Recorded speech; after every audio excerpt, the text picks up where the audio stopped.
사주상담가 하나입니다. 오늘은 목 오행 보충법에 대해서 말씀드리겠습니다. 목 기운은 대체적으로 이런 분들에게 필요합니다. 내가 목일간인데 나를 돕는 비겁과 인성에 힘이 없어서 신약한 사주. 내가 화일간인데 나를 돕는 인성인 목의 힘이 필요한 신약한 사주. 사주에 수기운이 너무 많아서 조후가 맞지 않고 차가운 사주.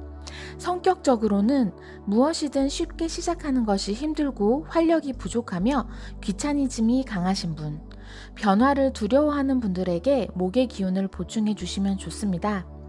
목이 부족하면 대체적으로 이러한 성향들이 보여지지만 다른 기운과 합하거나 대운을 만나거나 나의 환경에 의해서 다른 성격적인 특징들로 발현될 수도 있다는 점은 미리 알려드려요.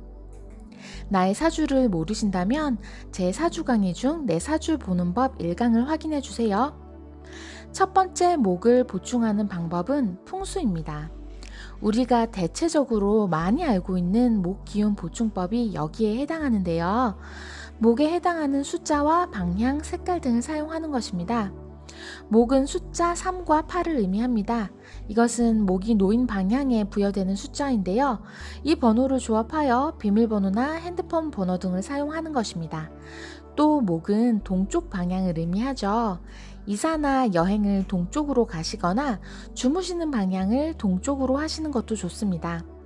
또한 초록색, 푸른색의 옷이나 인테리어, 나무 액세서리나 가구 등을 이용하신다면 나에게 없는 기운을 부여해 주니 심리적인 안정감을 얻게 됩니다. 푸른 숲의 사진이나 그림 등을 핸드폰 화면이나 집안에 배치해 주시는 것으로도 같은 이치로 도움이 될 수 있겠죠? 이러한 방법은 즉각적인 어떤 효과를 주는 것보다는 나에게 심리적인 안정감을 주어서 나의 기운이 한쪽으로 치우치는 것을 방지하며 이유 모를 불안감을 재워주기도 합니다. 두 번째 방법은 망설이지 말고 오늘 당장입니다. 목 기운이 부족하신 분들은 대체적으로 무언가를 시작하는데 굉장한 힘이 듭니다. 생각이 많아서일 수도 있고 귀차니즘일 수도 있으나 결론은 어찌되었건 생각만으로 끝나는 경우가 많습니다. 너무 많은 생각이나 신중함은 어떨 때에는 오히려 나를 자리에만 눌러앉게 만들죠. 무언가를 배우거나 사람을 만나는데 망설이지 마세요. 이런 분들은 대체적으로 망설이게 되면 안 할 확률이 높습니다. 즉흥적이어도 괜찮아요. 이러한 경험들은 나에게 새로운 에너지를 주고 나의 정체된 기운을 다시 맥동하게 합니다. 움직이는 것이 힘들다면 아침 운동부터 시작해 보세요. 녹음이 우거진 산책로나 공원이 좋습니다. 아침에 운동해 보신 분들은 잘 아실 테지만 나무들이 가장 싱그러운 향기를 내뿜는 시간이 바로 아침입니다. 밤이슬을 맞아 짙고 농밀한 향기를 내뿜는 나무와 풀들은 사람에게 엄청난 활력을 불어넣어 줍니다. 이러한 아침의 운동 몇 번만으로도 당신은 무언가 바뀌어가고 있다는 걸 느낄 수 있을 거예요. 또한 같은 맥락으로 향수를 쓰신다면 시원하고 상큼한 시트러스 향이나 나무 향이 나에게 활력을 줍니다. 세 번째는 취미입니다. 목의 기운을 받을 수 있는 취미로는 어떤 게 있을까요? 첫 번째는 독서입니다. 전자책보다는 그냥 책이 좋을 테고 산책 삼아 도서관에 가셔서 책을 빌리시거나 읽으셔도 좋겠죠?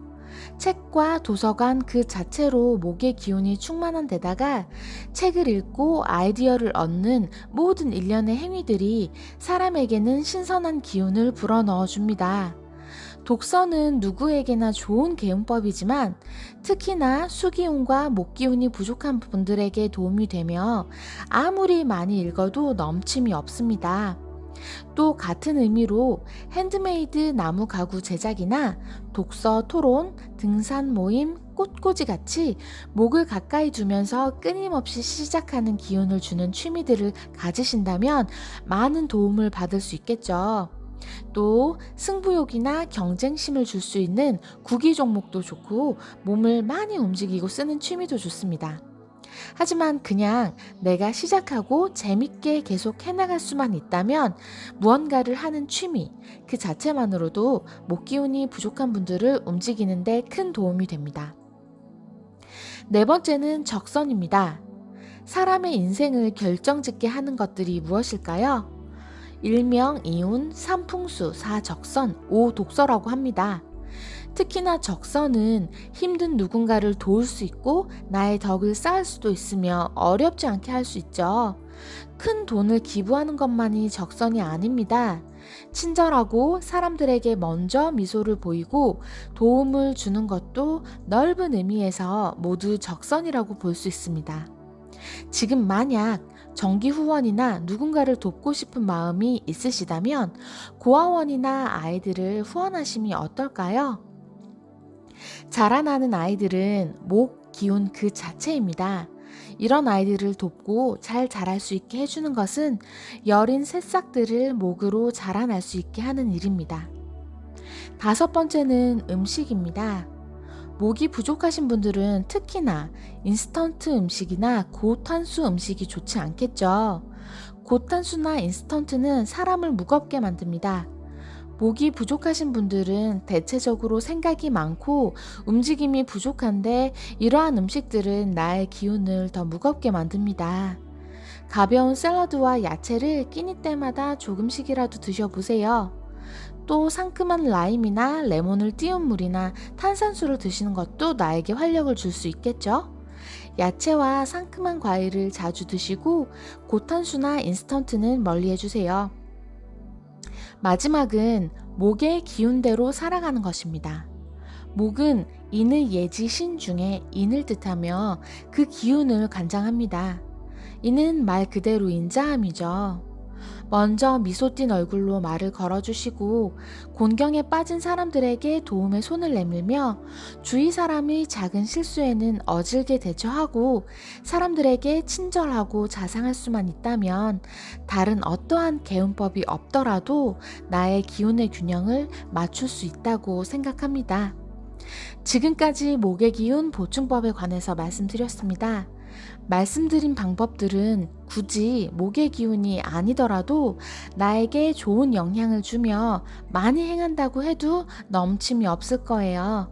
중요한 건 내일부터 말고 오늘부터 꼭 해보시라는 점 기억해 주세요. 오늘도 시청해 주셔서 감사합니다. 좋은 하루 되세요.